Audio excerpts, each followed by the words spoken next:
panjang, mulai dari ayat yang ke-36 sampai yang ke-50 ini cukup panjang.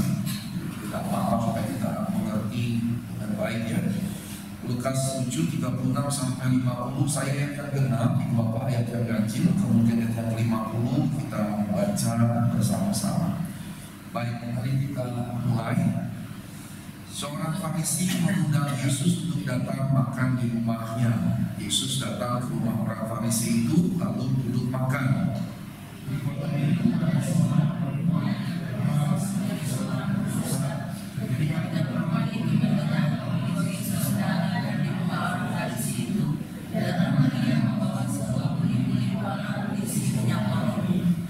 Sambil menangis, ia pergi berdiri di belakang Yesus dekat kakinya, lalu membasahi kakinya itu dengan air matanya dan menyekanya dengan rambutnya.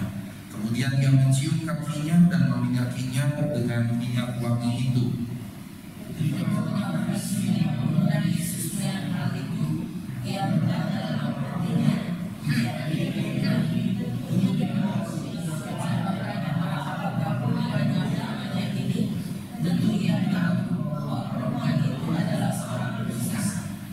Yesus berkata kepadanya, Simon, ada yang hendak kukatakan kepadamu. Salut Simon, katakanlah.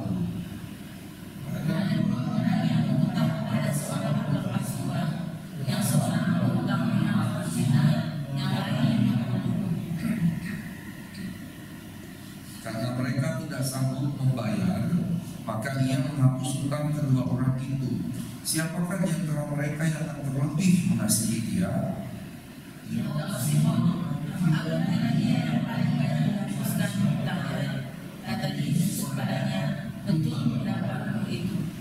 Sambil berpaling kepada perempuan itu, ia berkata kepada Simon, engkau lihat perempuan ini?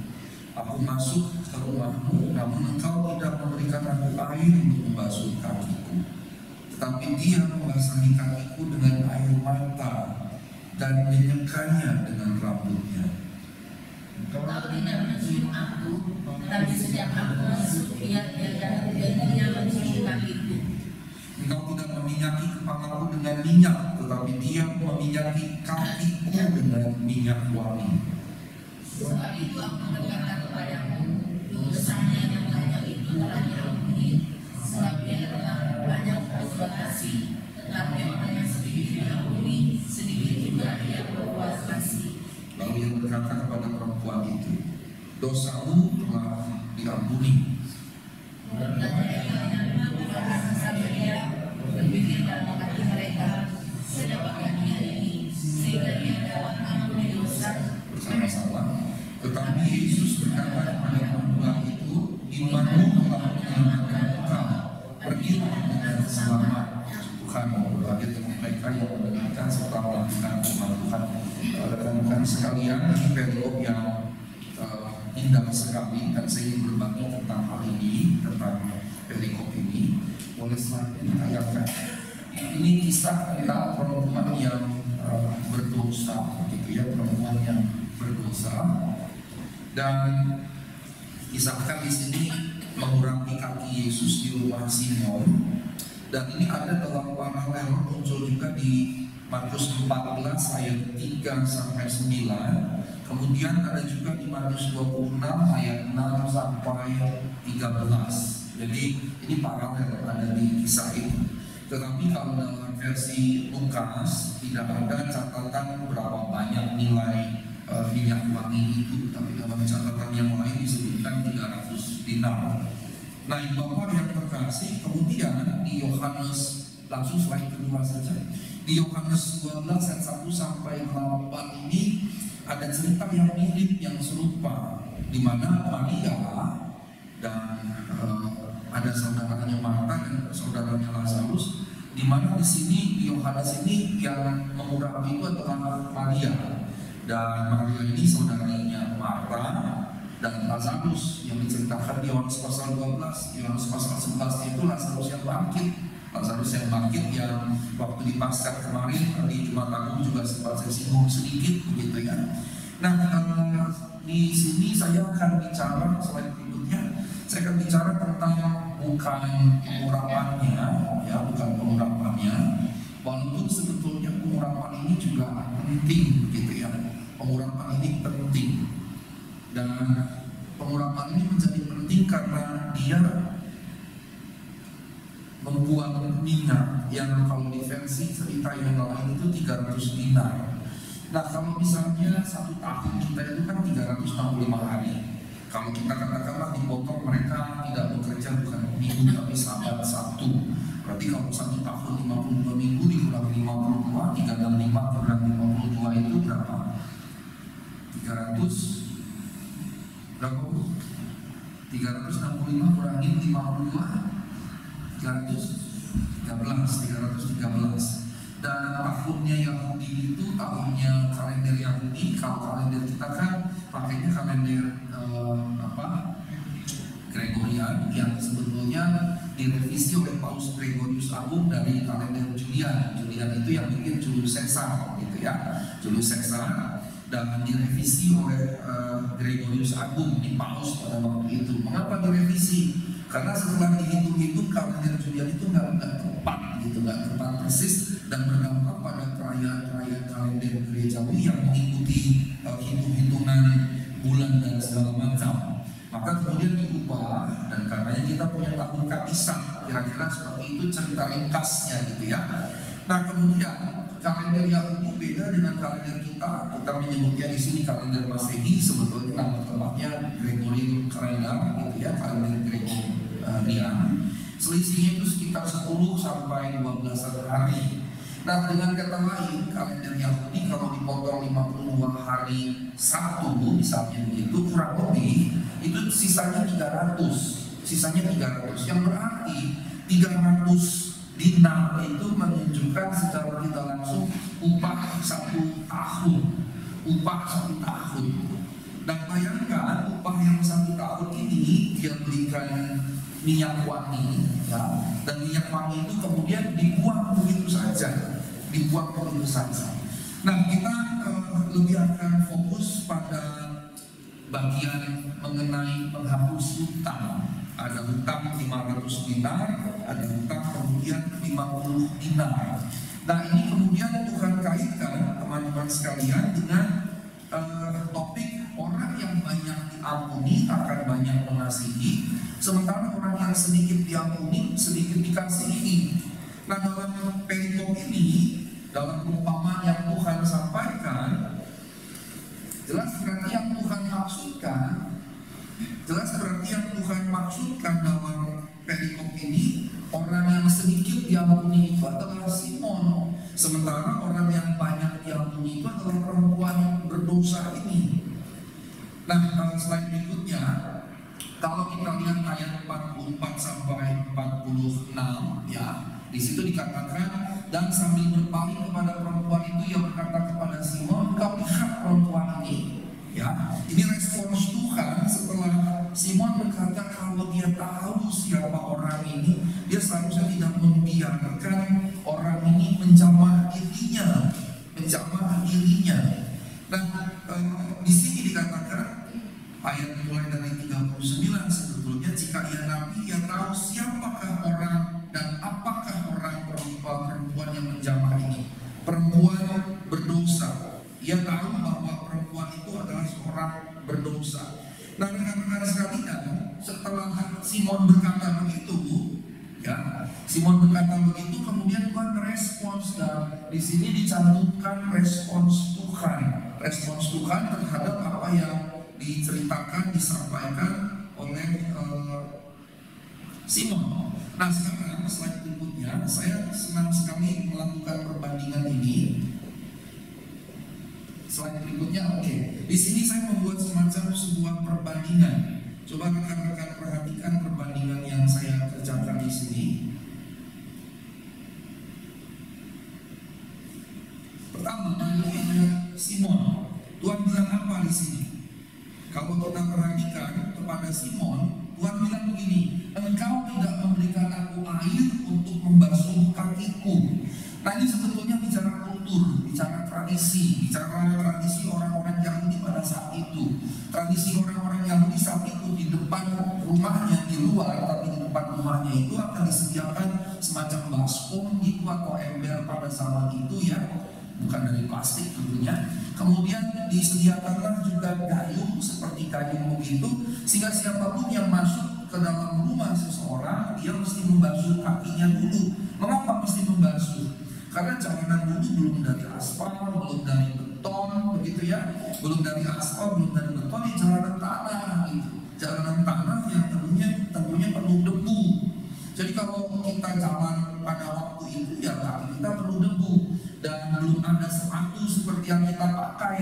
Sekarang kita pakai sepatu, tapi waktu itu hanya sendal yang otomatis bagian kakinya kan terpampang terbuka begitu, yang bisa kena debu, bahkan mungkin kalau dia dekat dengan kotoran binatang karena transportasinya pakai keledai, pakai kuda, pakai sapi begitu.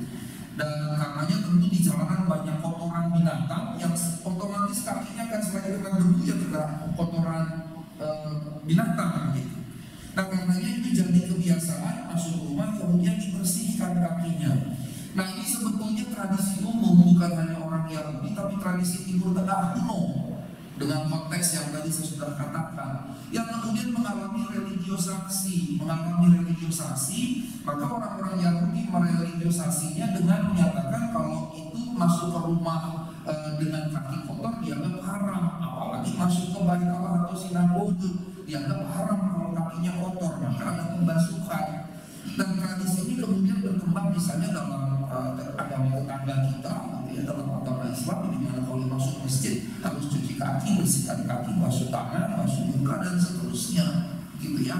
Nah dalam agama Yahudi ini mengalami religiosasi.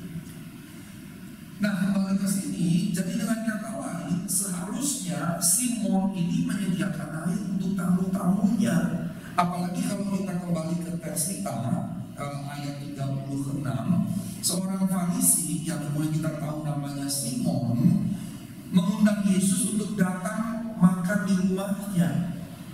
Nah dengan kata lain sebetulnya kan Yesus itu tamu undangan. Sebetulnya berarti Yesus ini tamu terhormatnya Simon. Seharusnya dia jadi tamu terhormat, bukan kita seharusnya jadi tamu terhormat di rumahnya Simon. Mengapa? Simon mengundang datang gitu. Simon mengundang datang ke rumahnya. Tetapi yang menjadi normal saja, yang menjadi normal dalam kehidupan saat itu menyediakan baskom ditaruh di depan rumah dengan centong atau gayungnya untuk bersihkan kaki, itu tidak dikerjakan oleh Simon. Maka Tuhan bilang begini, engkau tidak memberikan aku air untuk membasuh kakiku. Air saja tidak diberikan, apalagi dia yang mengerjakannya gitu. Nah kemudian Tuhan bandingkan dengan apa yang dikerjakan oleh perempuan berdosa itu. Tuhan berkata, engkau tidak memberikan aku air membasuh kakiku, tetapi namun dia membasahi kakiku dengan air mata. Ada dua bagian di sini. Ada dua bagian. Yang pertama, perbandingannya kalau Simon tidak memberikan air untuk membasuh, berarti kan bukan Simon yang membasuh kaki Tuhan, Tuhan sendiri yang mesti basuh. Itu pun dia tidak sediakan. Nah kemudian yang perempuan, dia membasahi kakiku dengan air mata. Jadi bukan hanya dia mengambil air membersihkan kaki Tuhan dengan air, bahkan dia membasahi kaki Tuhan dengan air matanya. Dan ini bisa dibayangkan, kakinya kan kotor penuh debu. Kakinya kan kotor penuh dengan debu dan mungkin juga ada kotoran-kotoran.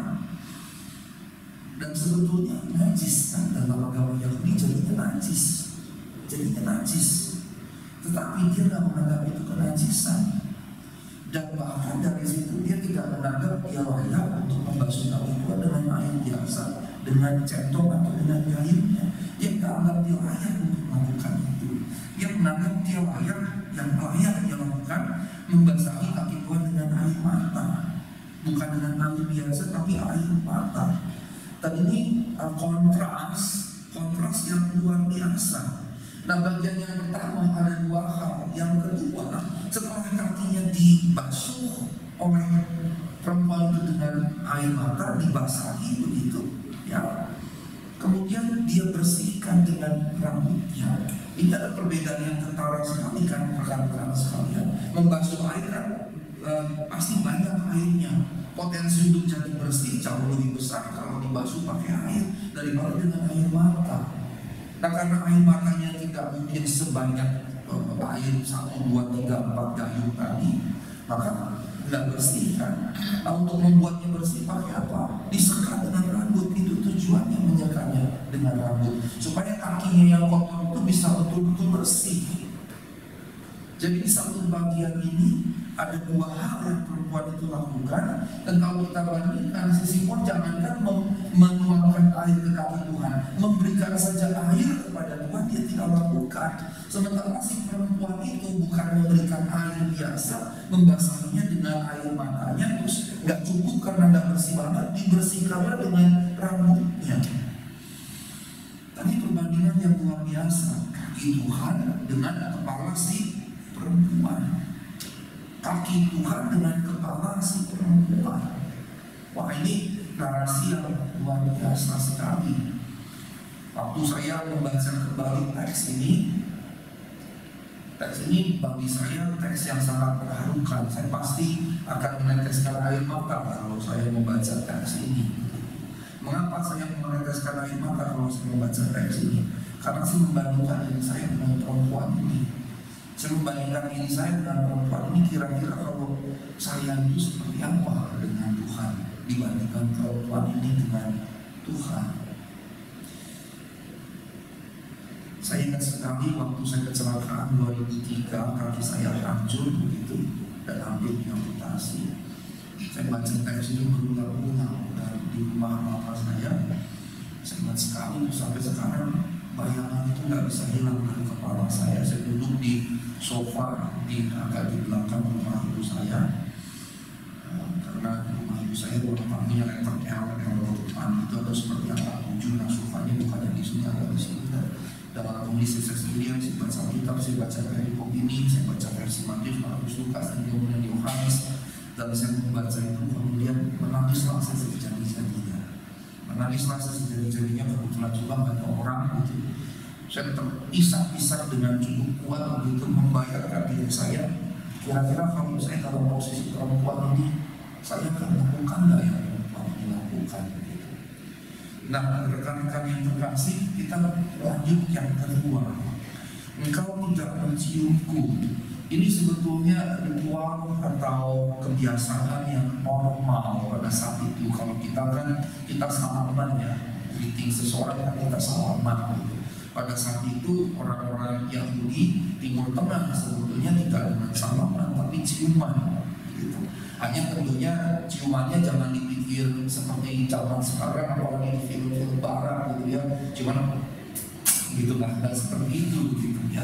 Nah, apalagi nggak sampai seperti itu gitu. Bukan ciuman itu yang dimaksud begitu ya. Bukan ciuman seperti itu ya. Bukan ciuman seperti itu.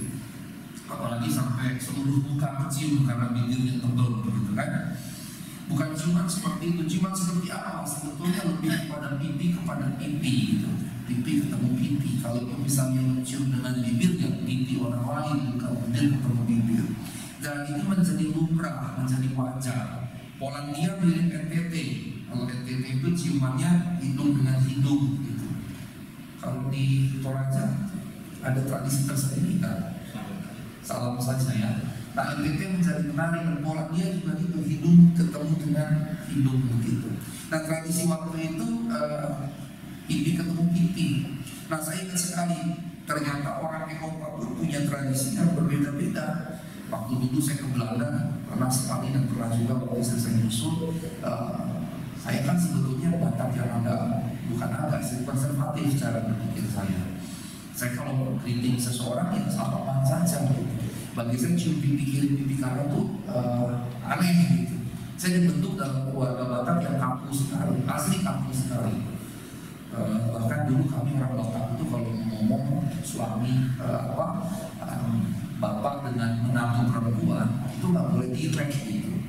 Tembok kalau ngomong sama menantu saya dulu orang Batak begitu. Pak Bulan mungkin udah nggak ada kebayang lagi kayak gitu ya. Tapi dulu orang mereka begitu, dan saya paling tidak lagi seperti itu, tapi warisan itu masih kuat gitu. Abang kandung saya dulu itu tidak akan pernah mau ngomong langsung pada istri saya gitu. Dia ngomong akan lewat saya atau lewat mama saya, segitu ya konservatif bahasa ini ya, atau kaku gitu. Sehingga cium pipi kiri pipi kanan itu buat saya aneh gitu.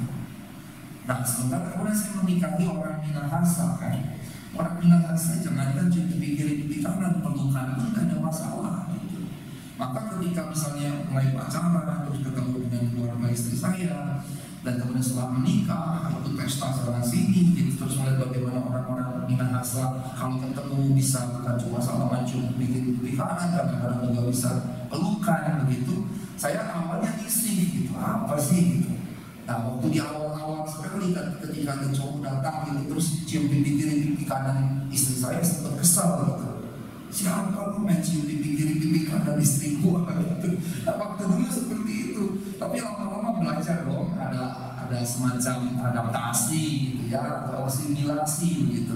Akhirnya lama-lama saya juga jadi biasa saja cium pipi kiri pipi kanan gitu. Saya belajar kan begitu ya. Nah waktu saya ke Belanda, orang cium pipi itu satu terus dua gitu.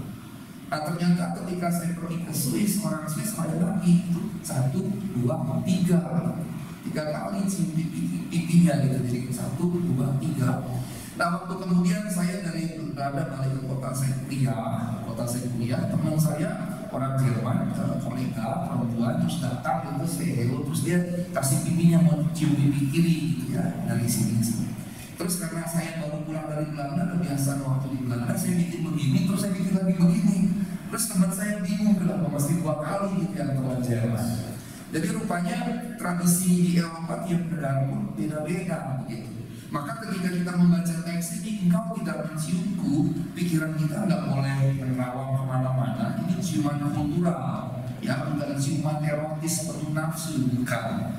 Jadi jangan sampai kemudian ini kita pahami dengan keliru. Nah yang berikutnya, kata mencium ini sebetulnya tradisi antara guru dengan murid dengan guru dengan murid. Nah dalam posisi guru dengan murid, maka yang mendatangi itu harus murid dulu, bukan guru yang datang terus kemudian melakukan cium pipi kiri pipi kanan, tidak. Yang mendatangi itu murid. Makanya kita ingat waktu Tuhan ditangkap di Taman Getsemani, siapa yang datang mencium? Yudas datang mencium Yesus, dan Yudas menggunakan itu sebagai tanda kayak spionase gitu kan. Yudas bilang yang mencium dialah guru, berarti yang mau menangkap nggak kenal siapa Yesus, karenanya diberikan kode itu. Makanya ciuman itu menjadi menarik kalau bikin novel itu judulnya ciuman pengkhianatan gitu. Betrayal kiss gitu kan, itu cocok jadi novel gitu. Atau skripsi mungkin bisa juga ya. Betrayal kiss gitu, ciuman pengkhianatan. Nah, dengan kata lain ini sebetulnya Tuhan mau bilang kamu gak menghargai saya. Seharusnya kalau memang kamu menaruh dirimu sebagai murid, karena dia kan orang Farisi ya, dan Yesus kan rabi yang terpandang gitu. Rabi yang terpandang tiap kali dia pergi bisa sampai misalnya memberi makan 5.000 orang laki-laki, belum istrinya, belum anak-anaknya, berapa banyak begitu. Jadi Yesus itu sebetulnya sosok yang terpandang saat itu. Ya, pendeta mega church lah kalau zaman sekarang gitu ya, terpandang karena ini bisa ribuan. Dan si Simon ini mengundang Yesus datang ke rumahnya. Yang masuk akal, yang logis itu seharusnya dia memperlakukan Tuhan dengan terhormat. Nah ketika Tuhan datang, harusnya bukan cuma disediakan air, harusnya dia membasuhkan itu. Kan posisinya di bawah dia. Dan ketika Tuhan datang, seharusnya dia datang mencium Tuhan, dia dahulukan, dia yang datang dulu gitu. Bukti bahwa dia menghormati, respect terhadap Tuhan. Tetapi dia bilang engkau tidak menciumku.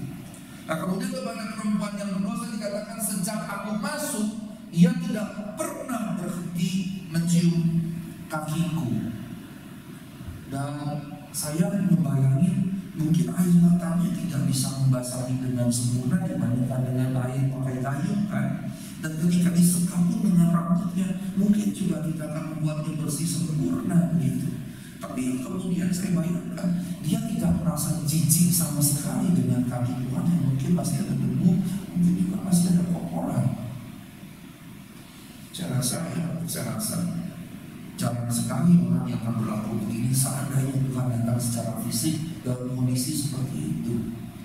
Saya rasa jarang sekali, hampir tidak ada orang yang akan melakukan apa yang perempuan ini lakukan gitu. Belum lagi kalau orang-orang tertentu punya standar higienitas tertentu gitu. Yang kalau lihat orang jongkok sedikit aja langsung isi, yang lihat orang kecil sedikit saja langsung isi gitu. Orang yang punya standar higienitas harus begini, dikit-dikit tangannya dibasuh dengan sanitizer, mukanya juga mungkin dibasuh pakai sanitizer, bisa bahasa juga segala macam, dikit-dikit begitu terus. Saya ingat sekali kalau dulu COVID, tapi sebelum COVID itu banyak loh kursi yang dia duduk mesti dilapin, terus kalau dia makan dia mesti makan. Ada orang yang sampai sefanatik itu. Gelas kalau di rumah orang ke restoran dia mesti betul-betul bersih, sendok mesti dia bersihkan betul-betul, kemudian garpu juga, dia juga mesti pakai tisu basah yang beralkohol yang bersihkan. Ada orang yang sampai seperti itu, sefanatik itu dalam higienitas gitu. Nah bayangkan kalau kita dalam posisi orang yang begitu higienis tadi, kemudian kita berimajinasi dan menaruh diri pada posisi si perempuan itu, kita pasti nggak akan mau mencium-cium kaki Tuhan begitu. Nggak akan mungkin. Mengapa? Ada debu, ada kotoran, bahkan ada kotoran manusia, bisa dibayangkan gitu. Oh, ada kaki kotor, mungkin di situ ada manfaatnya bekas punya bubuk gitu, mungkin ada bekas punya kuda atau keluarga yang lain masih nempel. Belum lagi di antara sela-sela ini kan, di antara sela-sela di jarinya itu bukan begitu, misalnya dia mau cium, dia lihat ada itu, bisa muntah kan? Kita pasti bisa muntah gitu kalau kita punya standar seperti itu. Tetapi kemudian ketika Tuhan mengatakan engkau tidak mencium aku, tapi dia sejak aku masuk tidak pernah berhenti, bukan mencium pipi Tuhan, tetapi kaki Tuhan. Seakan-akan dia dari kejadian yang pertama membasahi kaki dengan air mata, terus menyikat dengan rambutnya. Perhatikan air mata itu kan dari mata, rambut itu di sini. Dan ini bicara kepala. Kemudian yang kedua, menciumi kaki dengan bibir, dengan mulut, itu juga kepala. Yang dengan kata lain sebetulnya teks ini menggambarkan si perempuan ini menganggap dia tidak layak betul-betul, kepalanya hanya layak untuk kaki Tuhan. Kepalanya hanya layak untuk kakinya Tuhan. Nah yang ketiga, engkau tidak meminyaki kepalaku dengan minyak atau mengurapi kepala dengan minyak. Ini juga sebetulnya bagian dari ritual Yahudi pada saat itu. Ritual Yahudi pada saat itu, ya murid menunjukkan rasa hormatnya dengan mengurapi gurunya, rabinya. Itu bukti penghormatan kultural. Jadi sebetulnya tiga bagian ini, Bapak sekalian, teman-teman sekalian, membasuh kaki, mencium dan meminyaki kepala dengan minyak atau mengurapi, itu ritual bentuk penghormatan seorang murid disciple begitu dengan rabinya, dengan gurunya. Apalagi ini guru yang terpandang begitu, yang belum pernah ada sebelumnya satu guru, satu rabi diikuti dengan ribuan orang banyaknya. Nah ini harusnya dilakukan sebagai bentuk penghargaan dan penghormatan sang murid kepada rabinya gitu. Apalagi ini tamu kehormatan diundang datang ke rumah, tapi perlakuan Simon menunjukkan Simon sebetulnya tidak menghargai Yesus. Bahkan saya sering membacanya, dia sengaja mengundang Tuhan untuk melecehkan Tuhan. Karena jamuan makan ini bukan hanya dia dengan Tuhan berdua, ada jamuan, perjamuan begitu. Acara makan bersama, dan justru seperti hendak melecehkan Tuhan dengan perilakunya. Secara tidak langsung paling tidak yang dia lakukan melecehkan Tuhan. Apalagi kalau perkataannya kita perhatikan, jika dia ini nabi, tentu ia tahu siapakah orang, apakah perempuan yang menjamahnya ini. Tentu ia tahu bahwa perempuan itu adalah seorang berdosa. Apa namanya itu yang disebut perempuan berdosa itu? Orang Samaria, pelacur, dan kemudian yang ketiga apa? Pemungut cukai. Ini digabung menjadi satu, dianggap orang berdosa begitu. Dan karenanya orang Yahudi tidak akan bergaul dengan orang-orang ini, Maka secara kultural apa yang dikritik oleh Simon sebetulnya sah menurut agama Yahudi. Simon bilang kalau dia nabi seharusnya dia tahu nih perempuan apa, nih perempuan berdosa, kok mau dijawab oleh perempuan berdosa. Nah kalau mau dijawab oleh perempuan berdosa, berarti konsepnya si Simon apa? Ini nabi berdosa juga gitu. Makanya waktu Tuhan makan dengan sesama pemungut cukai, Tuhan dikritik oleh mereka. Nah kemudian kalau kita bandingkan lagi berikutnya, dia meminyaki kakiku dengan minyak wangi yang di versi yang lain 300 dinar, ya 300 dinar. Maka bisa dibayangkan bahkan untuk uang pencarian sepanjang 1 tahun dianggap tidak layak digunakan untuk mengurapi kepala Tuhan. Dia hanya merasa dia layak untuk kaki Tuhan. Maka kalau kita telusuri lagi dari awal, membasahi kaki dengan air mata, menyiramnya dengan rambut, menciumi kaki ini dengan mulut, kemudian meminyaki kaki dengan minyak wangi, maka jelas sekali menunjukkan bahwa kepala si perempuan itu hanya layak untuk kaki Tuhan. Dan kemudian seluruh penghidupannya pun hanya layak ditaruh di kaki Tuhan, bukan di kepala Tuhan. Nah rekan-rekan sekalian, ini menjadi gambaran yang luar biasa bagi kita sekalian. Setelah saya melakukan perbandingan ini, yang Bapak yang terkasih dalam Tuhan Yesus Kristus, slide berikutnya.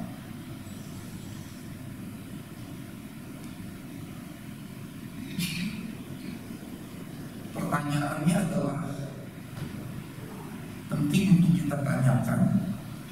Tadi saya sudah katakan perempuan berdosa itu adalah prostitusi, pelacur. Ada yang bertanya kepada saya, Pak Pendeta kan dia pelacur, berarti uangnya uang haram. Terus harusnya nggak dipersembahkan dong kepada Tuhan. Terus saya katakan justru di situ poinnya.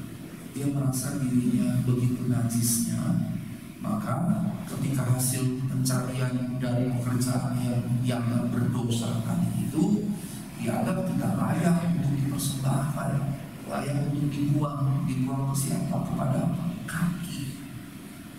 Jadi sebetulnya justru ada kesadaran yang luar biasa di sini, kesadaran tentang siapa dirinya di hadapan Tuhan.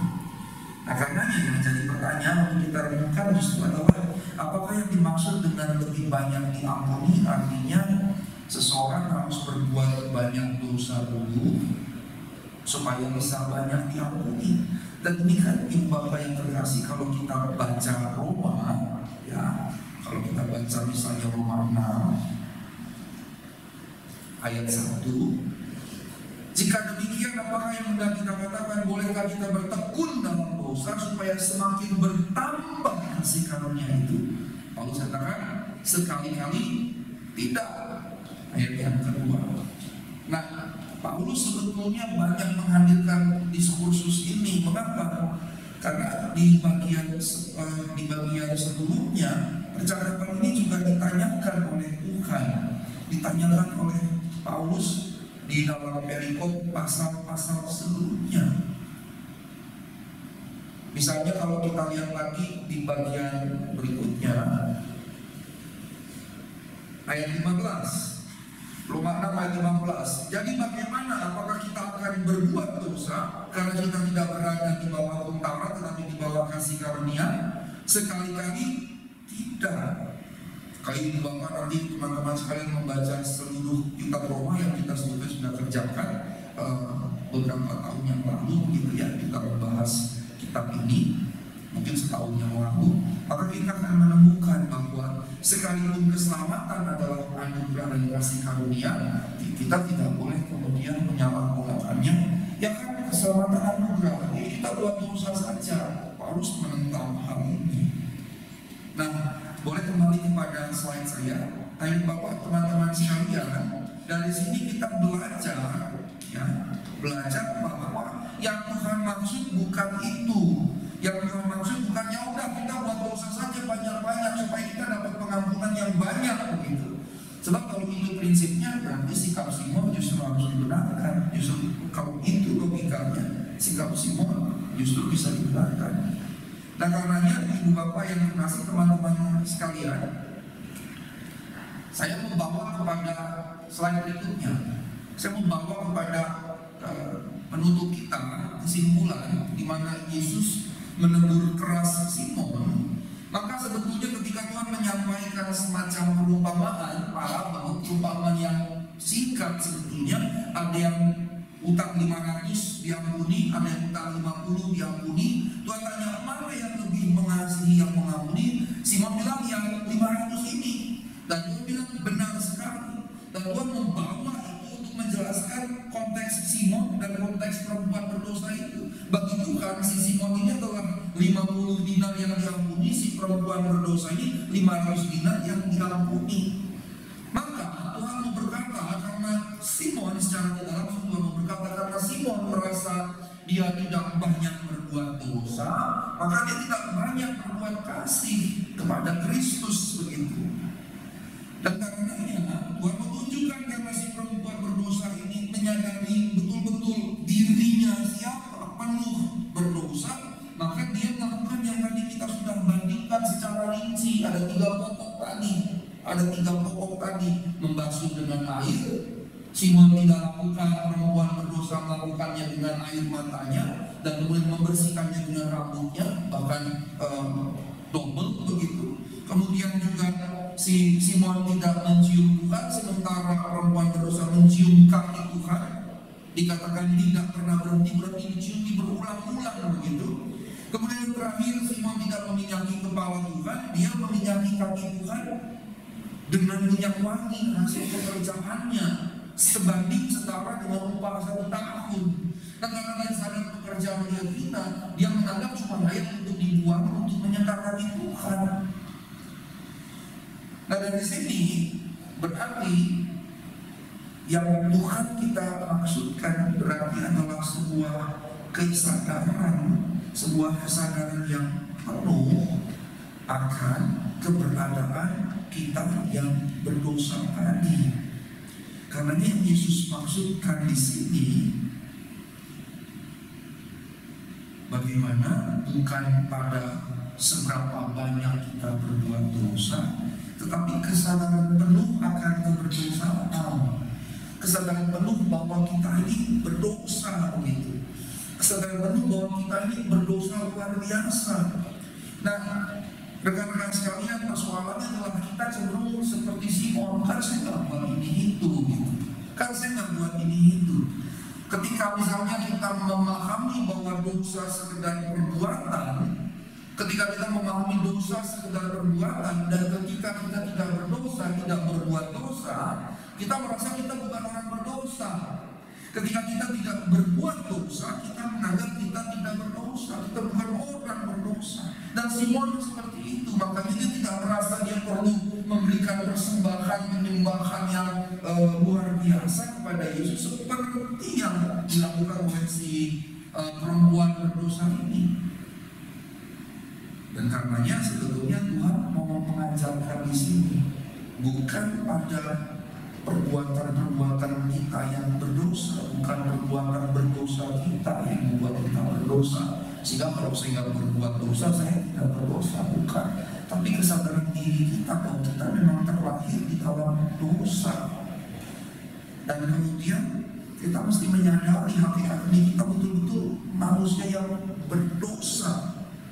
Nah, karenanya seberapa besar kita memahami kebesaran dosa itu, seberapa besar kita memahami kebesaran dosa itu.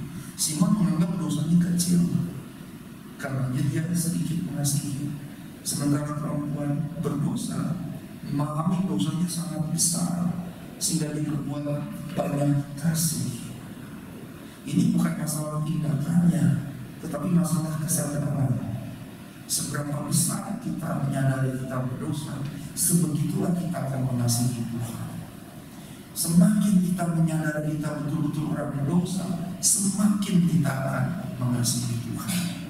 Karenanya kesadaran penuh akan keberdosaan keberdosaan, akan besarnya keberdosaan yang membuat dan membawa kita pada keterpisahan dari Tuhan dan kehancuran kekal, kebinasaan kekal itu yang mempengaruhi secara menyeluruh bagaimana kita berrelasi dengan Tuhan kita. Maka Bapak yang kekasih, pengabdian kita kepada Tuhan itu sebetulnya akan menunjukkan seberapa kita mengasihi Tuhan, yang akan menunjukkan seberapa kita menilai anugerah yang besar itu ketika kita diampuni oleh Tuhan. Semakin kita menganggap kita ya nggak berdosa, ya kecil-kecil aja, ya memang saya berdosa dari lahir, tapi saya tidak pernah hidup berbuat dosa. Kita kan segini menyadari itu, dan apa yang kita kemudian tunjukkan dalam kasih kita kepada Tuhan juga segitu. Maka Tuhan sebetulnya sedang mengajarkan hukum korelatif, hukum korelasi, hukum korelasi. Segala pengabdian kepada kita kepada Tuhan menunjukkan seberapa besar kasih kita kepada Tuhan, dan seberapa besar kasih kita kepada Tuhan menunjukkan seberapa besar kita menilai, memahami, meyakini kita dikasihi, diampuni oleh Tuhan. Jadi ini seperti hubungan korelatif, relasional atau sebab akibat. Semakin kita merasakan besarnya anugerah Tuhan dan besarnya keberdosaan kita, akan otomatis membuat kita semakin mengasihi Tuhan, yang otomatis membuat kita semakin mengabdi pada Tuhan. Nah, karenanya rekan-rekan sekalian, kita butuh kesadaran yang serius. Kesadaran yang serius akan apa? Akan bahwa kita benar-benar berdosa. Kedosaan kita itu bukan karena kita berbuat dosa, tetapi hakikat yang kita miliki sejak kita lahir, karena kecemaran Adam dan Hawa membuat semua manusia itu jatuh dalam dosa, berada dalam kuasa dosa. Kita nggak berbuat dosa apapun sekalipun, kita tetap berdosa. Nah, persoalannya adalah seberapa besar kita memahami keberdosaan itu dan dampaknya. Maka kalau misalnya ada pemahaman-pemahaman yang mulai keluar gitu ya, mulai keluar dari kekristenan yang alkitabiah dengan konsep keselamatan bagi semua orang, mau dia percaya Yesus atau tidak, mau dia hidup benar atau tidak, yang kemudian konsepnya disebut dengan istilah universalisme misalnya, yang pada prinsipnya dia tidak menyadari kejatuhan manusia itu. Pada dasarnya berarti dia tidak paham betul apa yang dimaksud dengan the fall, kejatuhan manusia dalam dosa. Kalau dia memahami betul apa yang Alkitab sampaikan, yang Tuhan ajarkan, maka kejatuhan dalam dosa membuat kita seberapa pun baik dan kita tidak akan bisa selamat. Kalau kita memahami kejatuhan manusia dalam dosa dengan benar seperti yang Alkitab sampaikan, kita akan tahu sesaleh apapun kita tidak akan selamat. Tidak akan selamat. Nah, karenanya kesadaran bahwa kita benar-benar berdosa, terpisah dari Tuhan dan terkutuk pada diri kita sendiri harus betul-betul kita pahami. Maka orang yang berkata saya selamat tanpa Kristus dan perbuatan baik saya membuat saya diselamatkan, maka dia tidak menyadari ini, bahwa dia benar-benar berdosa, bahwa dia terpisah dari Tuhan. Nah, orang yang seperti ini sebetulnya prinsip dasarnya dia adalah Tuhan bagi dirinya sendiri. Orang yang memahami seperti itu sebetulnya dia memahami dia adalah Tuhan bagi dirinya sendiri, bukan ada Tuhan yang berkuasa atas dirinya. Dia tidak berdosa. Kenapa? Dia tidak berbuat dosa. Ya, sehingga dosa sama dengan kriminalitas. Saya kan tidak mencuri, saya kan tidak merampok, saya kan tidak memperkosa, saya tidak melakukan ini itu kejahatan yang dilarang oleh hukum pidana dan seterusnya. Sehingga dia memahami berdosa dalam berbuat dosa. Sehingga kalau dia tidak berbuat dosa, ya dia tidak berdosa. Dan ini yang justru kebalikannya harus kita miliki dalam pemahaman di benak kita yang alkitabiah, bahwa kita benar-benar terjual ke dalam dosa, kita benar-benar berdosa, terpisah jauh dari Tuhan, dan karenanya terkutuk pada diri kita sendiri. Kalau kita menggagas universalisme, sebetulnya universalisme butuh Kristus tidak. Universalisme butuh keselamatan tidak. Butuh penebusan di kayu salib? Tidak. Tidak. Kalau kayak begitu Tuhan perlu ada? Tidak. Sebetulnya dia jadi 11-12 dengan ateisme. Nah, Bapak yang terkasih, kesadaran ini menjadi penting dan harus serius. Nah, ketika kita menyadari itu, semakin besar kita menyadari itu, maka kasih kita juga akan semakin besar. Semakin besar kita menyadari kita adalah orang yang berdosa, ketika kesadaran itu makin besar, maka kasih kita juga kepada Tuhan akan makin besar. Ketika kita menyadari kita benar-benar orang berdosa, terpisah dari Tuhan, terkutuk, dan membutuhkan pengampunan Tuhan pada diri kita sendiri, maka kasih kita pada Tuhan akan nyata. Dan kesadaran yang serius yang makin besar inilah yang kemudian menunjukkan kasih yang makin besar, yang membuat kasih makin besar, yang menghasilkan pengabdian makin besar, termasuk di dalamnya kesalehan hidup. Walaupun kesalehan bukan pada dirinya sendiri, kita menjadi saleh bukan pada diri kita sendiri menjadi saleh, tapi karena kita mengasihi Tuhan yang telah mengampuni kita yang berdosa. Nah, ini prosesnya tahap bertahap. Kesadaran bahwa kita orang yang sangat berdosa membuat kita sangat mengasihi Tuhan, yang membuat kita akan mengabdi maksimal dengan Tuhan. Ketika kesadaran akan ini makin besar, kasih akan makin besar, pengabdian akan makin besar. Jadi dia seperti itu. Maka tentunya saya mau mendorong kita semua, baik nanti yang mendengarkan rekaman ini, saya ingin mendorong kita semua untuk makin menyadari siapa kita di hadapan Tuhan. Karenanya prinsipnya seperti Yohanes Pembaptis, biar dia makin besar, aku makin kecil. Ketika kita menyadari besarnya ini dan makin besar menyadarinya, makin besar memiliki kesadaran saya orang berdosa, kasih saya makin besar, pengabdian saya yang mencakup kesalahan hidup juga akan makin besar. Nah, ketika melakukan itu, kita nggak butuh penghargaan orang lain lagi.